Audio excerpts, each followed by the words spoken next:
Social Security is a system where people pay an extra tax on their payrolls and wages to fund government assistance programs and benefits.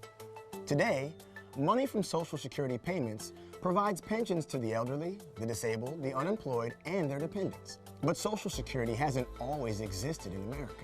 President Franklin Delano Roosevelt changed all of that when he came into office in 1933. FDR was not only tasked with helping Americans survive the Great Depression, but also with figuring out how to improve the lives of people in a rapidly industrializing America. How could America provide its citizens with a social safety net if an economic downturn were to happen again?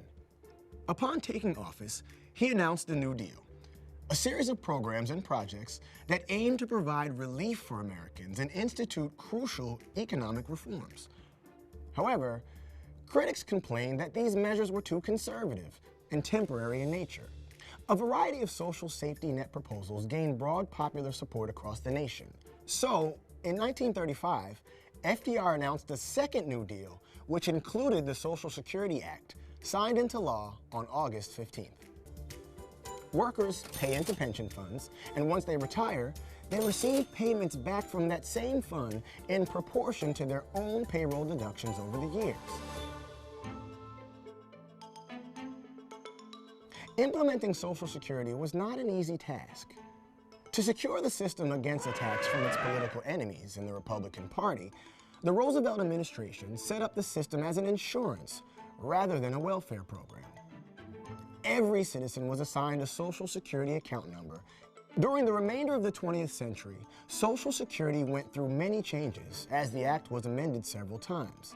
The 1939 amendments added dependent benefits for the spouse and minor children of a retired worker, and also survivor's benefits to be paid to the family of a covered worker in the event of premature death.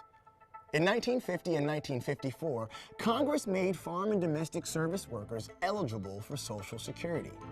In 1956, President Dwight D. Eisenhower signed into law amendments to the Social Security Act, which established the Social Security Disability Insurance Program. Under President Johnson, the amendments of 1965 created Medicare, a basic program of hospital insurance for persons aged 65 and older.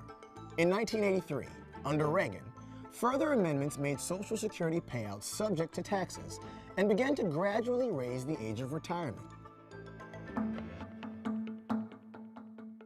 To this day, Social Security remains a central part of many elderly Americans' lives, allowing them to feel some economic security in their old age.